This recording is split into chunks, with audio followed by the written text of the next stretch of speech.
নিজের হাতে দুধের ছানা দিয়ে ছানার জিলাপি তৈরি করতে পারা যে কী যে আনন্দ, সেই রেসিপি আপনাদের মাঝে শেয়ার করছি। পুরো ভিডিও জুড়ে থাকছে টিপস অ্যান্ড ট্রিক্স, সঙ্গেই থাকুন। এখানে 1 লিটার দুধ নিয়েছি, এটা ফ্রিজের দুধ। ফ্রিজের দুধ কখনো হাইটে জাল করতে যাবেন না, এতে ছানা কেটে যায়। চুলা মিডিয়াম টু লো আছে রেখে জাল করতে হবে। এইদিকে দুধের বলক আছে, আমি ভিনেগারটা রেডি করে নিই। 2 টেবিল চামচ ভিনেগার, 2 টেবিল চামচ পানি দিয়ে মিক্স করে নেব। সমপরিমাণ পানি আর ভিনেগার দিয়ে মিক্স করতে হবে। দুধের বলক এসে গেছে, আমি চুলা অফ করে দিচ্ছি। চুলা অফ করে দিয়ে 2-3 মিনিটের জন্য এরকম করে নাড়া দিয়ে একটু ঠান্ডা করে নেব। তা না হলে দুধের ছানাটা খুব সিদ্ধ হয়ে গেলে ভালো ফলাফল হবে না। এই যে 2-3 মিনিট পর অল্প অল্প করে ভিনেগার দিচ্ছে আর দুধটাকে নাড়িয়ে নিচ্ছে যাতে করে ছানা কেটে যায়। এক সময় দেখা যাবে পানি আর ছানা আলাদা হয়ে গিয়েছে। অল্প অল্প করে ভিনেগার দিয়ে এভাবে নাড়তে থাকবেন, দেখবেন পানি আর ছানা এক জায়গায় হয়ে গিয়েছে। ভিনেগার কম বেশি লাগতে পারে, এতে টেনশনের কোনো কারণ নেই।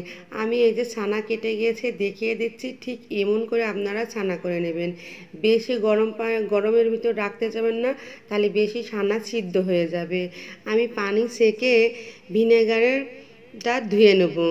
এই যে আমি ছানা ধুয়ে নিচ্ছি খুব ভালো করে, যাতে করে ভিনেগারের ফ্লেভার না থাকে।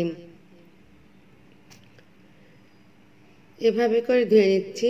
আমার ভিডিও যদি ভালো লাগে আমার চ্যানেলটাকে অবশ্যই সাবস্ক্রাইব করবেন, লাইক শেয়ার কমেন্ট করবেন, পাশে থাকা আই বেলকনটি বাজিয়ে দেবেন যাতে করে পরবর্তী ভিডিওর নোটিফিকেশন সবার আগে আপনার কাছে পৌঁছায়।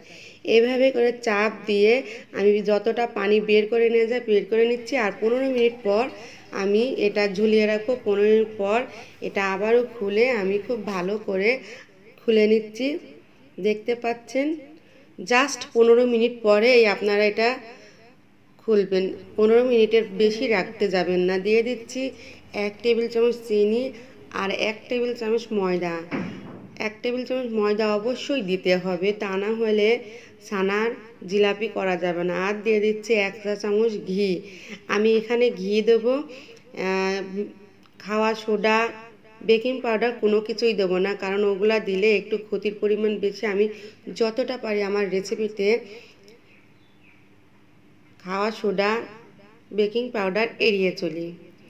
এভাবে করে মেখে নিতে হবে খুব ভালো করে।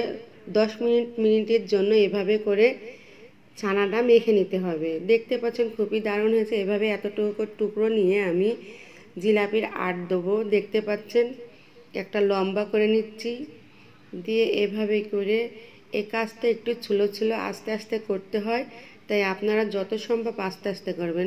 যদি ফেটে যায় তাহলে এটা নিয়ে টেনশন করবেন না, এভাবে হাত দিয়ে একটু চাপিয়ে দেখবেন মিলে যাবে। এটা তো ছানার জিলাপি, তাই এটা টেনশন হওয়ার কোনো কারণ নাই। আমি আপনাদের সুবিধার্থের জন্য আবারও একটু ভালো করে দেখিয়ে দিচ্ছি। এই কাজটা অবশ্যই আপনারা আস্তে আস্তে করবেন, খুব দ্রুত কি তাড়াহুড়া করতে যাবেন না। তাড়াহুড়া করতে গেলে কিন্তু আপনারা জিলাপির আট দিতে পারবেন না। মনে হচ্ছে কোথাও ফেটে গিয়েছে, মন খারাপ করবেন না। ফেটে গিয়েছে একটু হাত দিয়ে একটু চাপা দিলে ওটা আটে চলে আসবে। দিয়ে দিচ্ছি পর্যাপ্ত পরিমাণে তেল। চুলা অবশ্যই লো আছে রেখে তো তেলটাকে তাতিয়ে নেবেন। আর পুরো জিলাপি আমি লো আছেই ভেজে নেব। হাইটে ভাজতে গেলে উপর থেকে পুড়ে যাবে, ভিতর থেকে কাঁচা থাকবে, জিলাপি খেতে ভালো লাগবে না। আর এটা যেহেতু ছানার জিলাপি, খেতে দুর্দান্ত টেস্ট, একটু সময় নিয়ে ফ্রাই করতে হবে। চুলা অবশ্যই, আমি আবারও বলছি, চুলা অবশ্যই লো আছে রাখতে হবে। দেখতে পাচ্ছেন সুন্দর একটা কালার চলে আসছে। এভাবে করে আমি প্রতিটা জিলাপি ভেজে নেব। জিলাপি ভাজার সময় অবশ্যই 2টা 3টা 4টা 5টা 6টা করে ভেজে নেবেন, জায়গা রেখে ভাজতে হবে, কারণ জিলাপি ভাজার সময় ফুলবে। তো দেখছেন ফুলে কতটা সুন্দর হয়েছে। এবার আমি মেজারমেন্ট কাপের 1 কাপ চিনি দিচ্ছি আর মেজারমেন্ট কাপের 1 কাপ পানি দিচ্ছি। সমপরিমাণ পানি সমপরিমাণ চিনি দিয়ে আমি একটা খিরসা তৈরি করে নেব।